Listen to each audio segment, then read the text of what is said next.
At the Create Daily, we know it isn't easy being a storyteller, especially if you've been historically excluded. We also know how much can come between us and getting the work done. That's where the lab comes in. Introducing the Create Daily Lab, our library of courses, workshops, and tools to help you establish a healthy creative practice while prioritizing the things that you can control. The lab is here to help you with your craft, your practice, and your know-how, all in one place. Keep up with the latest happenings at the lab at thecreatedaily.com. That's thecreatedaily.com. It's time to get to work.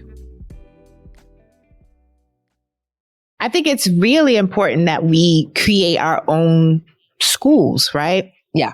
Like for me, I created my own film school when I was really learning how to direct. I still have it and I'm still going through it. That's a combination of paid classes. YouTube is my friend. There's tons of educational resources on YouTube, and then articles and blogs and, Twitter threads, wherever I can learn some shit, podcasts. And that's also why we really wanted to beef up the Create Daily Lab to provide very real world centered classes and workshops for creatives who want to continue getting better at what they do. So I encourage us to slow and steady wins the race, and to continue to just build up our toolkit, to continue to build up our craft and really be committed to the craft and the work. We did it. Woo, woo. We are here with a whole podcast. A whole podcast, not half a podcast, a whole podcast. That's right, 100. Welcome to the Creative Cut Up Podcast, a lively and honest space for storytellers that sits at the intersection of craft, business, and independence. I'm Felicia Pride, a writer, director, producer, head honey and honey child, and head storyteller of the Create Daily, a platform I founded in 2012 to help storytellers, especially those of us who are historically excluded, thrive creatively and professionally. And I'm here with my co-host because we got some cutting up to do. We sure do. I'm Dria Rowland, the creative executive at Honey Child and a writer and producer. Yes, she is. And I'm Georgette Pierre, a voice actor and producer. You can hear it, right? Oh, we hear that voice, honey. We hear the voice. So join us weekly where we talk shop and smack and share the good, the bad, and the ugly. And from 3 different perspectives, which I love, providing tangible tips to support your creative practice, your career, and your artist self. Because we all know that being an artist is hard as hell. Oof, say that. But the Creative Cut Up is here to help. Shall we begin, ladies? Let's do it. Let's do it. Felicia, the classes in the lab and the classes for the Create Daily. I know we've been doing some amazing things at the Create Daily, some new offerings. We just did Make Your Short Film Intensive. Amazing job. Shout out to you. Thank you. Thank you. Well, let me tell you, my mom is a teacher. All my mom and my aunties, all her friends are educators. My mom was a teacher for a long time, then became a principal, and she always wanted her daughters to become educators. And I swear she has made that happen by any means necessary. I, taught on the college level for a long time, off and on for 10 years. And I remember my last semester, I was teaching at 4 classes at 3 different schools. And honey, I was looking at them young people like, I cannot do this. I don't have it in me. I was teaching freshman comp and just classes nobody wants to take. Do you know what I mean? But being able to find my way back to teaching in a different way, being a teaching artist again, which I also did for a long time, just feels really, really good. So I'm super excited about all the reinvention of what we're now calling the Create Daily Lab, which is our formalized hub for classes and workshops, and also bringing in new teachers. We had our first class that was not taught by me. I was taught by Roman Martinez of Filmer Framed. I've taken 8 classes from Filmer Framed. So shout out to Roman, shout out to Filmer Framed. I've taken composition classes, composition for comedy. I'm taking all types of classes with him. He's an amazing teacher. So to bring him to the lab and teach a class on cinematic storytelling is amazing. So we have a lot of great classes upcoming, and you can find out all that information at thecreatedaily.com. I know people say it lightly, hone your craft, but how important has honing your craft been for you, from even like opportunities that you've been able to land, be it directing, be it writing, be it producing? I found in my own career that continuing to do the work behind the scenes is really what helped me continue to get more opportunities, because people are speaking my name in rooms. Because, for instance, I got a huge feature writing job on an iconic property because I turned in such a great script on another project, right? So for me, it's like, I want to make sure that I show up with my best work. Because also in this business too, you're going to get notes, you're going to get all these things. There's nothing worse when getting those notes and all those things, knowing you didn't show up in your best way, at least for me. That's my sort of barometer of success. Did I show up in the best way possible in the moment? But jobs and opportunities have come up because I've put in the work.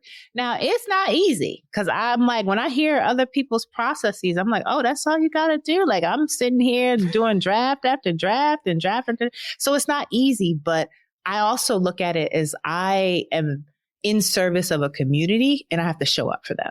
Mm-hmm. I cannot show up half-ass and have us be half-ass on the page and looking half-ass on the page and sounding half-ass on the page, because I am in service of them. So that also keeps me making sure that I am at the top of my game at all times. And I also think about athletes, and I think that more of us as artists should consider the athleticism of what we do. Athletes having to continue to practice and having to keep going after a bad shot, having to learn from the last quarter and stay in shape and stay sharp and be coached, right? Like, all those things, I think, helps me think about my craft differently. Mm-hmm. I don't know if any other industry is like this, but when you say you're a writer, everybody a writer. So did you say that? Somebody like, oh, I got a book I'm working on. I got a story. Everybody a writer. Everybody. So I do think that that's the difference, is the people who hone their craft and actually take it serious and take it as a practice. Yeah. So I would love, your thoughts on that too, Felicia. Like, what separates everybody a writer? So what separates them from? You see my face. It's actually, it's sometimes a little frustrating, because I think it devalues what writers are doing when everyone thinks they can do it, right? So you'll have people who be like, I want to get a show on the air. And I'm just like, well, do you want to write or do you want to get a show on the air? Or I was submitted a script to look at for directing. And it was like, oh, these two guys kind of wrote it. I said, well, did they write it or are they writers? Because that's different, because the script needs work. And if they wrote it, that's one thing, right? Are they going to be able to deliver a type of draft that needs to be delivered, or are they writers?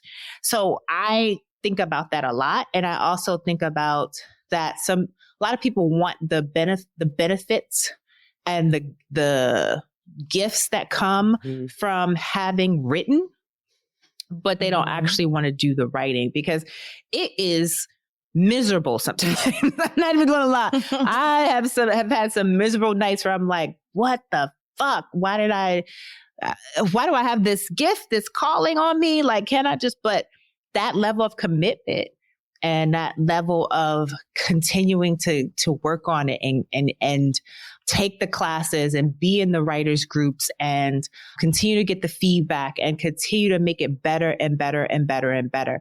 I've talked a little bit about working with a story editor. So I work with a story editor. And I liken the relationship because I came from the world of journalism where you have editors in journalism. So I work with a story editor on my projects that I develop, and we talk for hours. We have 2-hour sessions, and we think I want to show up talking to Ruth about, like, no, but you got to do it. Yeah. You got to do it. And then when I think I have the draft and she sends page notes and she's like, and I'm like, fuck, this is another however long it's going to take to get this draft there. But I do it. I do it. I remember always hearing, like, people were shocked when allegedly Denzel was still taking acting classes. At first, like years ago, I was like, oh gosh, does he? And then I was like, oh, that absolutely makes sense, because things are constantly changing in our field and in our craft. And so how have you sifted through the classes and the groups and the people that you trust or listen to, right? Because everyone out here can do the things and wants to charge for the things. How do you go about screening the people that you're trusting to help you evolve your craft?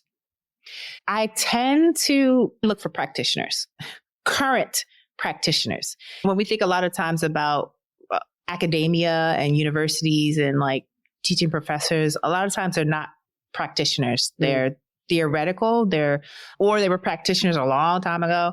I am interested in current practitioners for the most part, especially with my like directing classes and that sort of thing. That's not it doesn't have to be that way, but I find that I tend to just get more out of it because that real world experience is part of it. So that's one way that I sift through. And sometimes you just have to try. You have to try a class and then see if it's for you. There's different classes that I take for different reasons. There's some classes I take purely for like creative spark and inspiration and get me fired up. Then there's some that I take for like really practical. How do you block this scene type classes, right? But then again, I also lean on my peers. I was in two different writers. Now I kind of have a side writers group with two of my friends, and we give each other feedback and we do workshop sessions, 3-hour workshop sessions. We're reading each other's work, a full feature the night before because this is as fast as we could turn it in. We have a session tomorrow. We're reading full features because we know the importance of getting that trusted feedback. For me, I cannot get a lot of feedback. I can't get feedback from a lot of people. So I have my small circle. I have like my trusted friends. And then I have Ruth, who I send material to and talk through, and she gives me feedback on it. I think that's really important, the writers group and just the support you get from your writers group, even though they're peers or maybe you might be at different levels, but the writers group is invaluable. And I think sometimes people are scared. They're like, people are going to take my ideas if I do this, or they're hesitant to share their work, maybe because they're not confident in their skill level. But I would love to learn more about, you've been in writers' rooms and you continue to see the value in them, throughout your career. Yeah, I thought about this the other day. I have been blessed to do a lot of work outside of writers' rooms, whether that is writing features, that's developing pilots, and again, being in writers' groups. And so I think it's really, really important to continue to sharpen that muscle so that, one, your storytelling gets better and you can take on different projects, right? You can expand your scope of work. And then two, like we talked about before, is to be able to nab more opportunities. It's funny, I was talking to my story editor talking about a project, and I was like, I think I'm getting better at writing. And mind you, I've been doing this a long time. I mean, I've been writing for the screen for like 8 years professionally, but I've been writing for 20 plus years, right? And to say 20 years in, I think I'm getting better as a writer is exciting. And also wild. I was like, I think I'm getting better with this script, this particular feature that I'm working on.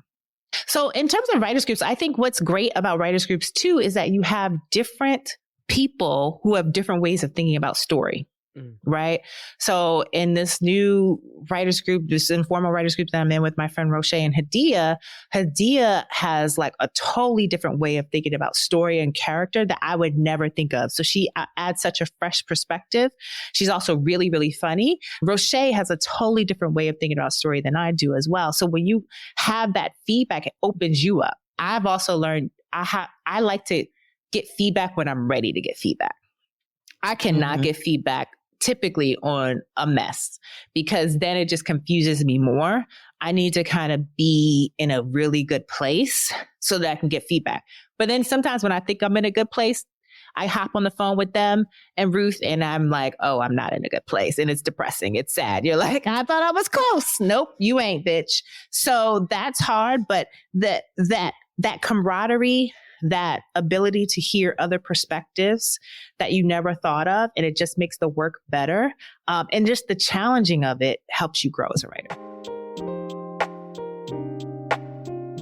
Dria, I would love to flip it on to you though. What about you from the development/creative executive perspective? What does that look like to even essentially be someone that can determine stories that are worth developing, has an eye or a knack for those types of things? How does someone even begin doing that on their own? That's a great question. And honestly, it's a question that I ask other development executives when I meet them, because I've been doing this 2 years. So it still feels very new to me. So I ask senior executives, how do you get good at this? I think one of the things that's helped me has been working with Felicia and working with people who are writers and hearing their pain points with executives, trying to make sure I'm not repeating those pain points and being a stumbling block.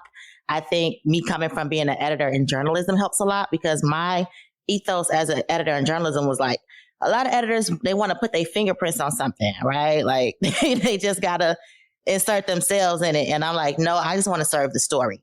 So I carry that with me in television development as well.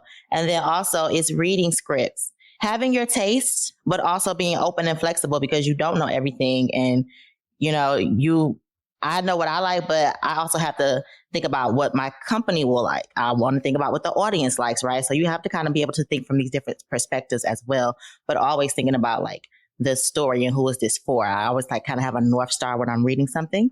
I think that helps a lot. And then I just consume so much different content. And I think that helps too. Like I don't claim to be an expert in drama or comedy. Like I'm here for the story and I put this story first. And so I think, I can appreciate so many different types of writing. And I think that helps me as an executive.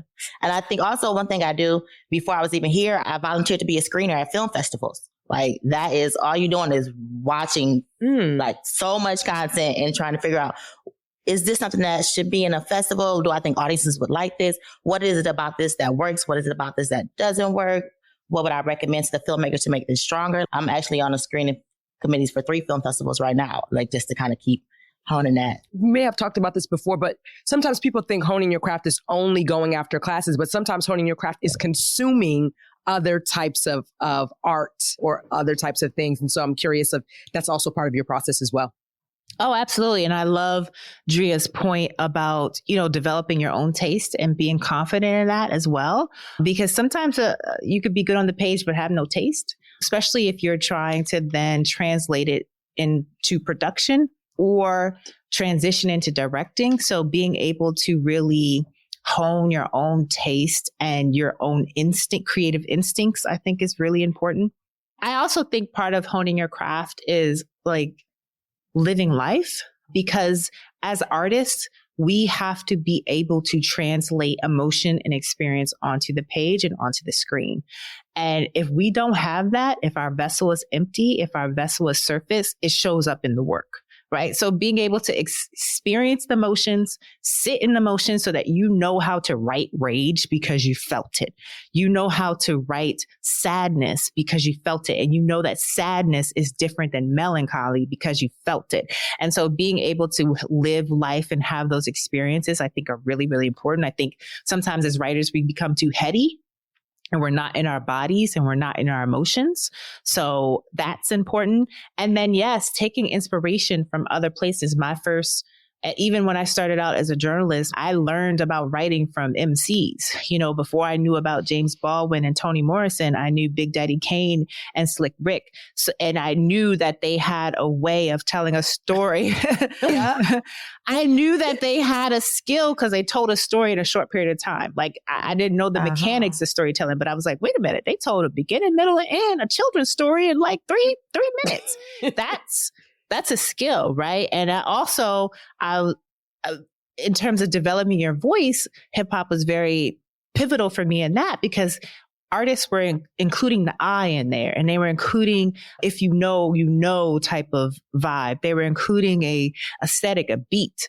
And so I was able to take that into my writing and grow. So one thing that also in terms of honing your craft is part of that is honing your voice as well over years. And people are always like, and I think we'll have a whole episode on voice one time, but I find it challenging to describe. You kind of know it when you see it, but I know that voice is not something you could teach. It's something you cultivate, right? And living life and having artistic inspirations. One thing I've been really inspired by lately is visual art and like the restraint and chaos of it all.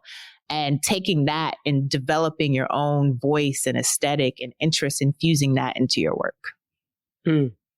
To your point about, being inspired by other mediums, I find commercials really inspiring because you have to tell a complete story in 30 seconds, 10 seconds, sometimes 7 seconds, right? You got to have a beginning, middle, and end. You got to compel people, get their attention, make them remember what you're selling. Like you got to work real hard, and that's a whole story. So I find that inspiring.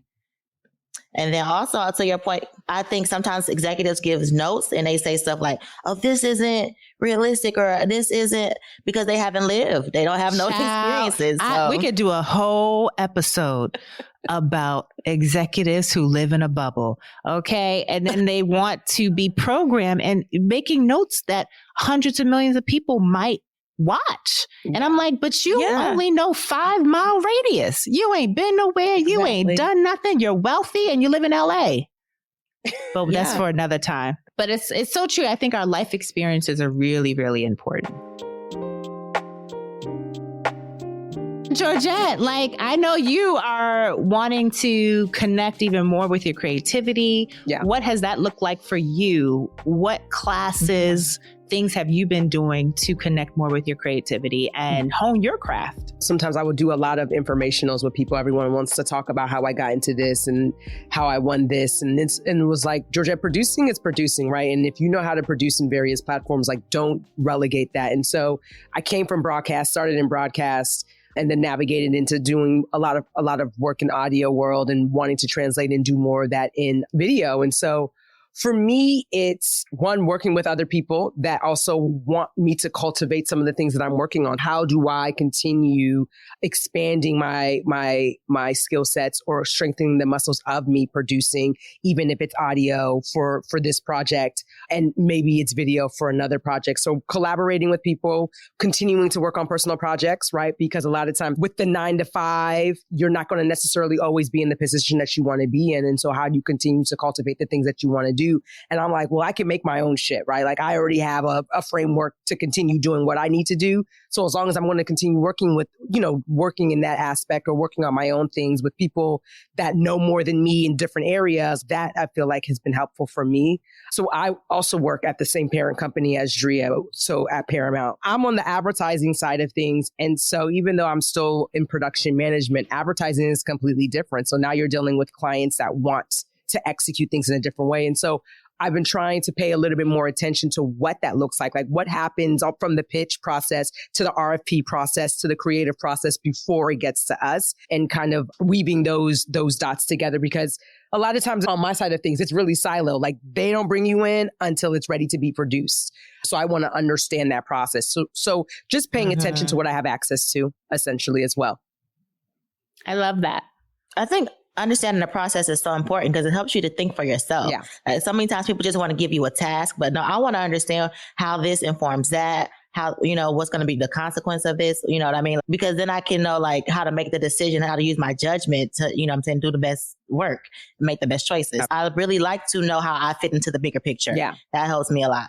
Yeah. And then sometimes some people don't want you to be part of the bigger picture. So that's why I'm like, no, let me link up with people that want to build bigger than what these corporations are allowing you to have access to. You know what I've seen sometimes in corporations, they kind of, in certain spaces, so I think maybe it's politics things, they don't like when you try to like get outside your lane or, or try to learn why you over there in that meeting, why you doing this workshop. Like sometimes people get offended, like, who you think you are? Like they just want you to stay in your lane. And that's why I think it's really important to continue your education, continue to hone your craft, like get what you need to get outside of these structures, because they kind of want to relegate you to one thing. Yeah. Child. I think it's really important that we create our own schools, right? Yeah. Like for me, I created my own film school when I was really learning how to direct. I still have it and I'm still going through it. That's a combination of paid classes. YouTube is my friend. There's tons of educational resources on YouTube, and then articles and blogs and, Twitter threads, wherever I can learn some shit, podcasts. And that's also why we really wanted to beef up the Create Daily Lab to provide very real world centered classes and workshops for creatives who want to continue getting better at what they do, right? Continue to be sharp at what they do. Because, I think a lot of people, there's a number of people who think that you can skip steps. And you can skip steps. But I think we also see what happens when you skip steps, right? The work is not there and therefore it doesn't perform the way that it should. You burn out, you flame out, like all these things. It's not sustainable. It's not sustainable. So I encourage us to slow and steady wins the race, and to continue to just build up our toolkit, to continue to build up our craft and really be committed to the craft and the work. I think that it is easy to be committed to the glitz and the glamour and being seen on IG, right? But that too is not sustainable. Like being committed to the craft and the work and putting the work first. I think it's important to say that on this podcast for creators of color. Some people can skip steps. Like, let's be real. Some people fill up. Some people absolutely are plants, or we don't have that luxury. So I just, if you a person of color, like, no, come correct, because you don't have that luxury, or you might be able to get by for a while. But once the people who is vouching for you, once they're out that position or whatever, or their taste change, you gone like yesterday's news. So you need to be solid in your craft. And I see people who, really put in the time on IG to make us think that the work is there and the work is not there. Do you know what I mean? That is not sustainable either. Like, so the shortcuts may seem like they're working, and because social media makes it feels like they're working, but they flame out. And to Dria's point, to your point, like, when folks remember you Black, or they remember that you not white. That's it. That's it. And you don't have the backup of a strong work ethic. You don't have the backup of a strong commitment to craft. What are you going to fall back on? Mm-hmm. One more thing I had thought about, depending on like the path that people are taking, I think it was helpful for people that want to go down the producer path, the executive path. I started taking writing classes and screenwriting classes, not because I was hoping to be this writer, although I had ideas. It was because I wanted to your point of what the pain points of an artist, I want to lead with an artist first approach. And I felt like it made sense to understand the process that artists is created from.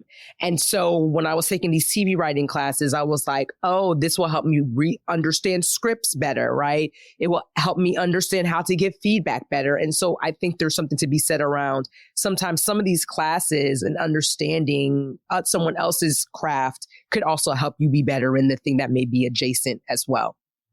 I think that's really important. Understanding story, understanding story structure. I think it's such a value add, and being able to understand the language of writing and the language of story is such a huge value add in all parts of this business, right? Being able to do that and understanding story problems. You may not understand what the exact fix is, but knowing like this isn't working because I'm not understanding this character's motivation. That goes a long, long way for sure. For sure. And also, I think understanding the creative process. I have found that the creative process is messy. It turns people away. It turns people off. And I found that sometimes executives don't understand the creative process, so they get nervous, honey. That's why I don't show drafts, because if folks saw my drafts, they would have heart attacks.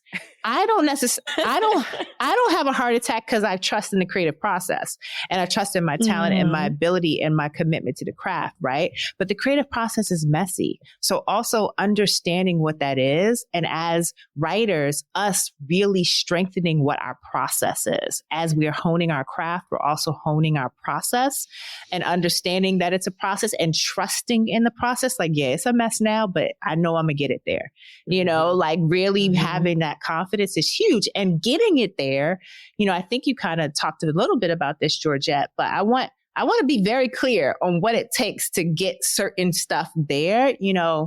This last feature I wrote, I probably had 20 drafts just to get to the producers, just to get to the producer draft. And I try to have my drafts be as studio ready as possible, because I want producers to have something very strong to respond to. Because I found if it's not strong, them notes going to be all over the place, because it's hard, it's unwieldy, right? So I try to have my stuff be, look back at it, a short film skip, 10 pages, 9 drafts of a short film script.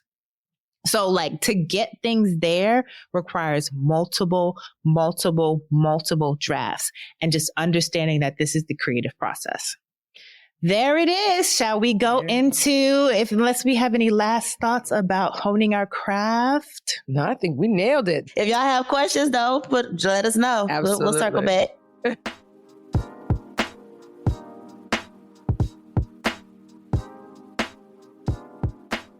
So that then takes us to the segment we like to call How We Create, where we share all forms of inspiration that may have stopped us in our tracks, made us laugh, had us shouting, or even reminded us to rest. What are we vibing on? I will jump in. This feels appropriate. So I've been reading the new book by Tia Williams. Yes, shout out Tia Williams, honey. Also a Honey Child collaborator. We love Tia. Hello. Yes, Tia. We're big fans. I've been following her since her beauty magazine editor days to now writing books that get adapted for the screen by Felicia Pride. And so her newest book is set in Harlem, and it toggles between the present and the Harlem Renaissance. So that's already like the most romantic period in Black history, I feel like.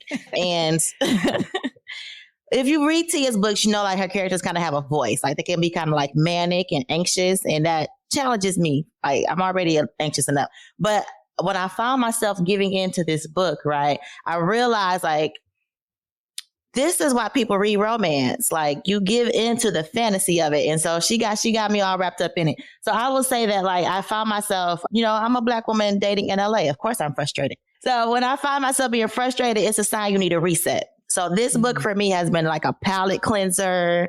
It's been like, okay, you don't have to be Coretta. You could just be a mess, and maybe you will still bump into your tall, dark, handsome stranger in a garden in Harlem. So thank you, Tia. A love song for Ricky Wilde. Shout out to Tia. We are adapting Tia Williams' New York Times bestselling novel, 7 Days in June, for Honey Child with our partners at Will Packer, Kinetic, and Amazon. And we are super thrilled. I love her book. So shout out to Tia, and get her new book. So I'm going to connect the dots to these two. I had just finished reading. I had stumbled across it because Twitter, Dria and I already admitted that we probably have the same algorithm because we be seeing the same things. And so I had stumbled across someone recommending this book of essays called Queen Bee, a celebration of the power and creativity of Beyonce Knowles Carter. And so I had just finished reading it. And I remember what I was feeling when I read it. I was like, man, I'm not working hard enough. And so funny enough, Bobby Wagner, this football player, there's a video clip of, and literally he's over here like, it was a Beyonce concert I went to in 2013. And literally it inspired me to work harder. And so there's the running jokes of like the guys that are interviewing him laughing, but he was like, Beyonce's work ethic inspired me. And so the book plus him saying that literally was the same vibes that I had gotten like, damn, what else could I be doing? I mean, reasonably within bandwidth, within capacity to really, am I doing everything that I'm setting out to do, that I want to do? I'm putting the metal to the pedal with what I say that I'm setting out to do. And so that has me thinking again as well. I love that, because what I love about Beyonce is she could stand there and just sing. Exist. And people would still buy tickets. She don't have to do all this. She's at the top of her game, and she keeps getting better. It is the rare artist who keeps getting better. They may stay popular, but that doesn't mean they keep getting better. We've seen artists who, you know, they on stage phoning it in, right? But Beyonce is straight getting better. Like I feel like Renaissance is a flawless album. Her tour was breathtaking. And I'm like, and she doesn't have to do any of this. Yeah. So that commitment to continuing and also continuing to find her voice and her aesthetic and her, all of that is just super inspiring. Yeah. So I guess I have to think of another one. I recently got to see, I've never seen DJ Jazzy Jeff perform, and I got to see him DJ, and he is a scientist. It was so inspiring seeing his work and the effortlessness of it, and the specificity, and again, the scientificness of, if that's a word, it's not, he's a technician. Like, it was like, whoa, I was blown away. And, you know, DJing being such another art form where everybody think they can do it. It's like, I'm cute, I play records. Like, no, this is real work, real craft. And to see him in his bag was amazing. Oh, I love that. I feel you on that. I got to see some of his sets when everybody was like going on IG Live during the pandemic. And I was like, oh my goodness. Yes. Him and Questlove give me the same like scientific technique, like mad scientist vibe. Like they're really into the music just into music, and they know music, like the history, like digging in the crates for real. But I mean, he's like a scratch master and like a transition master. Like he finds just little nuggets that he can hang a hat on and transition into a completely different song. And it was amazing. Well, thank y'all for listening to another edition of the Create Daily podcast. Keep creating, y'all. Keep creating. Thanks for listening to the Creative Cut Up Podcast, a lively and honest space for storytellers that sits at the intersection of craft, business, and independence. Listen to us on Apple, Spotify, YouTube, Amazon, or wherever you get your podcasts. If you dig it, subscribe, rate, review, and please tell a friend. If you need help getting back into your creative practice, check out the Creative Comeback Workbook and Journal. You can also join our newsletter and our We Create Daily community, both of which provide even more resources and opportunities to thrive creatively at thecreatedaily.com. And lastly, follow us on Instagram, TikTok, and LinkedIn at The Create Daily.